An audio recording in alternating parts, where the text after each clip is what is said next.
예수님께서 제자들의 발을 씻어주신 사건에서 주목해야 될 부분 중에 하나가 예수님이 직접 이렇게 말씀하시는 거예요. 너희도 이것을 행하도록 하기 위해서 내가 본을 보인 것이다. 그러니까 우리에게 이렇게 살라는 거죠. 토마스 아켄피스의 고전 중에 고전이라고 할 수 있는 이미테이션 오브 크라이스트가 있어요. 그리스도를 모방한다는 겁니다. 그리스도를 따라간다는 겁니다. 그래서 우리도 예수 그리스도를 모방해 가야 돼요. 계속 따라가고 모방하고 흉내 내다 보면 어느새 그렇게 될 수 있는 거예요. 그래서 이걸 우리에게 요구하고 계시는데, 제가 산정교회 부임해서 이제 올해 30번째 성탄절을 맞았습니다. 네. 저로서는 굉장히 의미 있는 성탄절이에요. 30번째 성탄절을 맞는데 첫 번째 성탄절에 잊을 수 없는 사건이 있었습니다.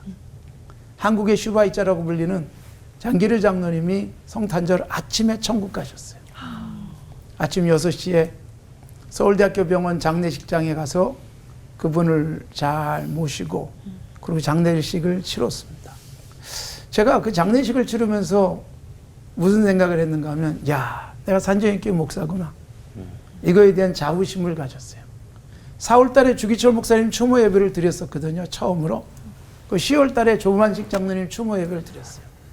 12월에 장기르 장로님이 돌아가시면서, 야, 내가 장기르 장로님 장례식을 하다니, 이게 저로서는 굉장히 큰 자부심이기도 했고 오랫동안 추억에 남는 사건이기도 했습니다. 그러면 왜 제가 장기르 장로님에 대해서 주목을 하는가 하면, 장기르 장로님이 제가 아까 말씀드린 예수 그리스도를 모방, 예수 그리스도를 그대로 베꼈던 삶, 본을 보였다. 너희도 이렇게 하도록 하기 위해서. 정말 그 본을 그대로 따라갔어요. 사실 글씨 본도 있어요. 아이들이 글씨를 쓸 때 그 본을 따라서 쓰다 보니까 글씨를 잘 쓰게 되는 거예요. 옷의 본도 있어요. 옷본을 가지고 만들어요. 사이즈만 바꿔가면서. 그럼 그 옷이 만들어지는 거예요. 예수 그리스도라고 하는 본이 우리에게 있는데 그 본을 가장 잘 따라하신 장기르 장로님.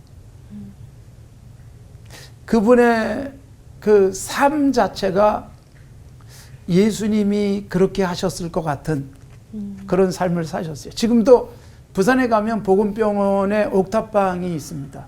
장기르 장로님이 평생 살다가 떠나신 곳에 지금도 의사 가운도 걸려 있고 청진기도 있고 그분의 책상이 있고, 그리고 그분이 그냥 일상적으로 쓰던 것들이 거기 그대로 진열이 되어져 있고 가끔은 거기 가서 이렇게 둘러보기도 합니다. 그걸 왜 둘러볼까요? 우린 예수님이 너무 멀어요. 예수님이 너무 높아서 예수님 따라하기가 쉽지가 않아서 예수님을 잘 따라한 사람을 보고 카피하면 훨씬 쉽거든요. 그래서 저는 이 장기르 장로님이 우리에게 예수님을 따라하는 삶은 이런 거야 라고 모범을 보여주신 것 같아요. 지금도 마석의 모란공원에 가면 장기르 장로님 묘소가 있습니다. 거기에 이렇게 부탁을 해서 우리가 묘비를 세워드렸습니다. 주님을 섬기다 가신 분, 힘들고 어려운 사람들을 계속 섬겼어요. 사실 발을 씻어준다는 것은 남들이 손대기 싫은 것에 손을 대는 거예요. 제 아내의 발을 씻어준 적이 있어요. 아플 때.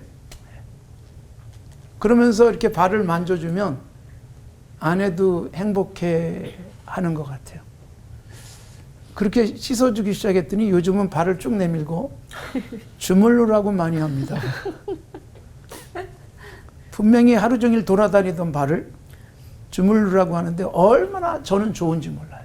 아내의 발을 이렇게 주물러주면서. 근데 우리가 누군가가 만지고 싶어 하지 않는 발을 주물러주는 것은 예수님이 우리에게 원하신 삶이 아닐까. 그리고 그걸 그대로 실천하셨던 것입니다. 발 씻어주기. 흔히 세족식 이런 세레모니는 글쎄 무슨 의미가 있을까 그런 생각을 해요. 실천적으로 삶의 현장에서 남의 발을 씻어주고 있는가. 이건 매우 중요한 부분입니다. 남의 발을 씻어준다고 하는 것은 남들이 이렇게 한번 손잡기도 싫어하는 사람을 우리는 잡아주고, 남들이 스치는 것조차 싫어하는데 나는 가서 안아줄 수 있다면, 예수님이라면 능히 했을 것 같은 그 삶을 실천적으로 우리에게 보여주셨던, 저는 장기리 장로님, 그래서 성탄절이면 늘 그분 생각을 하는 것이고, 또 12월에는 그분의 추모 예배를 드리면서 그냥 추모만 하고 끝나는 게 아니라 우리도 그렇게 살아야 된다, 그렇게 다짐을 하게 됩니다. 실제적으로 모범을 보여주셨던 그분, 그래서 저도 그러기 위해서, 접근하기 위해서 애를 쓰고 있습니다. 목사처럼 살지 말자. 죄송하지만 일반적으로 생각하는 목사의 모습이 아니라 나하고 아주 친한 친구 같고, 내가 아프면 얼른 옆에 달려와주고, 내가 힘들 때 손잡아 줄 수 있는 그런 따뜻한 이웃. 예. 그게 좋지 않을까요? 어떤 분들이 저보고 그렇게 얘기한 적, 목사님 같지 않고 저는 슈퍼마켓 주인인 줄 알았어요. 예, 동네 슈퍼마켓 주인. 근데 굉장히 동네 슈퍼마켓 주인이 친근해요. 저는 그래서 그게 굉장히 저에게는 아주 영예스러운 표현 같다, 그런 생각을 합니다. 주님이 이 땅에 오셨다면 목사 티 내셨을까? 주님이 이 땅에 오셨다면 성자 티를 내셨을까? 장기조 장로님이 그렇게 하셨듯 낮은 곳에 계속 내려가셔서 손잡아주고, 그리고 씻어주고, 치료해주고, 돈이 없어서 치료받지 못할 사람을 일부러 찾아가고, 그래서 장기조 장로님이 최초로 우리나라의 의료보험의 효시인 청시자 보험을 시작했어요. 돈 없는 사람도 치료받게 해주자. 그리고 장기조 장로님이 평생 그런 말씀을 하시고 사셨어요. 내가 왜 이 땅에 버려진 사람, 어려운 사람들 발 씻어주듯 섬기고 살아가는 줄 아냐? 이북에 두고 온 김봉수 교사 아내, 그리고 5남매, 둘째 아들만 데리고 내려왔어요. 금방 돌아갈 줄 알고 그렇게, 우리가 1950년 12월 달에 국군들이 막 이제 밀려 내려갈 때 부상당한 군인들을 치료해주기 위해서 군인 앰뷸런스 타고 내려오신 거예요. 그리고 완전히 막혀버려서 가지를 못해요. 북한에 두고 온 내 5남매와 아내는 내가 이 땅에서 힘든 사람들 발 씻어주고 만져주면 나는 아무것도 해줄 수 없지만 하늘아버지께서 그들 책임질 거야, 입버릇처럼 말씀하셨어요. 근데 정말 장기리 장로님이 이북에 두고 오신 가족들을 이렇게 살펴보면 너무 잘 돼 있어요. 세상에 월남자의 가족이 이렇게 잘 될 수 있을까? 교수, 물리학자 모두 잘 살고 있는 것을 확인했어요. 그렇게 뿌린 대로 거두신 것 같아요. 이 땅에서 누군가의 발을 씻어주었고, 북녘 땅에 두고 온 그 힘들고 외로울 그들의 발은 주님이 씻어주신 거죠.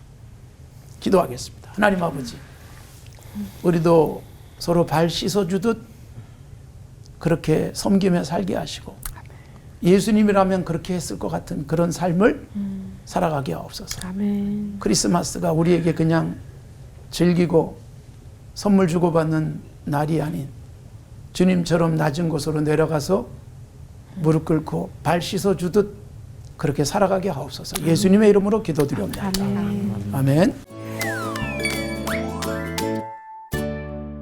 그런데 예수님께서는 유다가 자신을 팔 거를 아셨잖아요.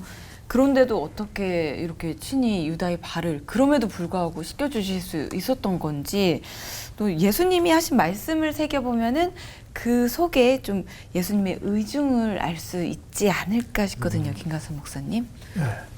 그 예수님이 의도를 거기다 담았죠. 목욕한 자는 발밖에 씻을 필요가 없다. 그러나 다는 아니다. 그래서 유다를 콕 집었죠. 그러니까 유다가 이렇게까지 해주시는 예수님을 내가 팔어? 굉장히 양심을 건드리셨을 것 같아요. 그런데도 유다는 끄떡도 하지 않고 결국 팔아넘기죠. 뻔뻔한. 이게 13장을 읽어보면 재밌는 게 1절이 예수님이 끝까지 사랑하셨다는 건데 사실은 저는 끝까지를 시간적인 끝까지보다는 발을 씻는 것까지도 더 나아가서 대신 죽어주는 것까지도 하셨다. 사랑을 시간적 그 끝까지라고 하는 것을 시간적 의미보다는 질적인 측면에서 해석을 하고 싶은데 그 끝까지에 이어지는 것이 바로 가룟 유다가 나를 팔아도 주님은 그래도 사랑하시는 그래도 그를 포함시키는 그런 부분인데 2절에 이렇게 되어 있습니다. 사탄이 가룟 유다의 마음에 예수님을 팔려는 생각을 썩 넣어줬다. 사실 하루에도 몇 번씩 사탄이 우리에게 나쁜 생각 넣어주기도 해요. 근데 왜 우리가 나쁜 짓 안 할까요? 생각을 얼른 털어버리죠. 이 생각이 들어와서 둥지를 틀면 그 못된 짓을 하고 맙니다. 그래서 1절에서 생각을 놓아줬다 그렇게 되어 있잖아요. 얼른 털어버렸어야 돼요. 그리고 털어버리도록 예수님이 계속 자극을 이 앉은 자리에서 주시는데도 조금 더 끄떡하지 않고 계속 그 생각을 갖고 있으니까 27절이 뭘까요? 사탄이 아예 가룟 유다의 마음속에 쏙 들어갔다 돼 있어요. 처음엔 생각을 넣어줬는데 그 생각을 계속 잡고 있으니까 생각만이 아니라 이제 사탄이 들어와서 완전히 장악하니까 양심은 더 이상 기능할 수 없는 거죠. 그리고 이게 재밌는 게 30절에 그렇게 돼 있어요. 이제 이 자리에서 유다가 딱 나가니까 밤이었더라. 굉장히 중요한 문학적 암시. 그러니까 가룟 유다가 나가니까 밤이었더라. 밤이 상징적으로 보여주고 있는 어두움, 죄악, 죽음. 그래서 유다는 여기서 양심을 탁 터치해 주시는데도 그 사탄의 생각에 확 사로잡히고 결국 사탄이 들어와서 마음을 완전히 장악해 버리고 나니까 그는 이미 아침이 없어요. 밤이에요. 그 밤이 죽음의 밤으로 간다. 아, 신기하다. 그렇게 저는 이해를 하고 싶습니다.